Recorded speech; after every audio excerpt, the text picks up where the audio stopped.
പ്രിയപ്പെട്ടവരെ, ഒരു പുതുമയിലാണ് നാം ഇന്ന്. പുതിയൊരു മാസത്തിൻ്റെ ആദ്യ ദിനം, പുതിയൊരു തുടക്കത്തിലേക്ക് നാം ചുവടെടുത്ത് വയ്ക്കുന്നു.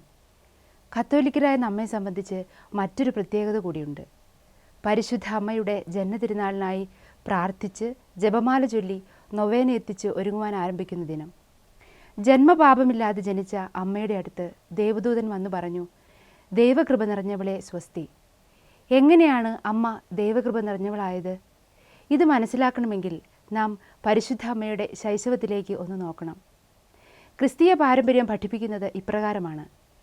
യുവത്വം പിന്നിട്ട ദമ്പതികളായ ജോവാക്കിമും അന്നായും ഏറെ നാളായി കുഞ്ഞുങ്ങളില്ലാത്തതിനാൽ പ്രാർത്ഥിച്ച് കാത്തിരിക്കുകയായിരുന്നു. അവരുടെ കാത്തിരിപ്പിനൊടുവിൽ ഒരു പെൺകുഞ്ഞ് അവർക്ക് ജനിച്ചു. അവൾക്ക് പേരിട്ടു മറിയം. ഉണ്ണിമേരിയുടെ കളിച്ചിരികളാൽ ആ ഭവനവും ചുറ്റുപാടും നിറഞ്ഞു. എല്ലാവർക്കും പ്രിയപ്പെട്ടവളായി അവൾ വളർന്നു. 3-ാം വയസ്സിൽ കുഞ്ഞിനെ ദേവാലയത്തിൽ സമർപ്പിക്കാൻ അവളുടെ മാതാപിതാക്കൾ തീരുമാനിച്ചു. അങ്ങനെ ഉണ്ണിമേരിയെ ദേവാലയത്തിൽ സമർപ്പിച്ച് മാതാപിതാക്കൾ മടങ്ങുവാൻ ഒരുങ്ങി.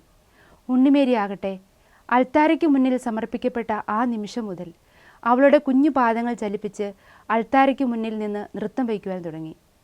അവളുടെ മാതാപിതാക്കൾ തിരികെ പോയതൊന്നും അവൾ ശ്രദ്ധിച്ചതേയില്ല. അങ്ങനെ ദൈവസാന്നിധ്യത്തിൽ വളർന്ന മറിയത്തിന് ദൈവഹിതത്തിന് ആമേൻ പറയുവാൻ, പൂർണ്ണമായും ദൈവേഷ്ടത്തിന് വിട്ടുകൊടുക്കുവാൻ ഒട്ടും ആലോചിക്കേണ്ടി വന്നില്ല. യേശു മറിയത്തിൽ ഉരുവായതും ചരിത്രം രണ്ടായി പിളർന്നതും മറിയത്തിൻ്റെ ഈ സമ്മതത്തിലാണ്. പരിശുദ്ധ അമ്മയെപ്പോലെ നമുക്കും നമ്മെ തന്നെ പൂർണ്ണമായും ദൈവഹിതത്തിന് വിട്ടുകൊടുക്കുന്നവരാകാം. അവൾക്ക് പരാതിയില്ലായിരുന്നു.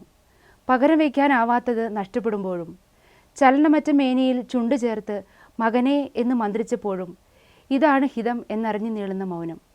ഈ മൗനം അമ്മ പഠിച്ചത് ദൈവസാന്നിധ്യത്തിൽ നിന്നാണ്. മറിയത്തെ മുന്നിലിരുത്തി ആ മുഖം നോക്കി പഠിക്കാനാണ് ഈശോ നമ്മോടും ആവശ്യപ്പെടുന്നത്. കാരണം അവൾ ദൈവസാന്നിധ്യത്തിൽ ഇരുന്ന് പാഠങ്ങൾ പഠിച്ചവളാണ്. കർത്താവിൻ്റെ സ്നേഹം ഓരോ പ്രഭാതത്തിലും പുതിയതാണ് എന്ന് വചനം പഠിപ്പിക്കുന്നത് പോലെ ഒരിക്കലും പുതുമ നഷ്ടപ്പെടാത്ത ദൈവസ്നേഹത്താൽ നിറഞ്ഞ് പരിശുദ്ധ അമ്മയെപ്പോലെ നമ്മുടെ ശുശ്രൂഷകളിൽ ആയിരിക്കുന്ന സാഹചര്യങ്ങളിൽ നമുക്ക് ദൈവസ്നേഹം പകർന്നു കൊടുക്കുന്നവരാകാം.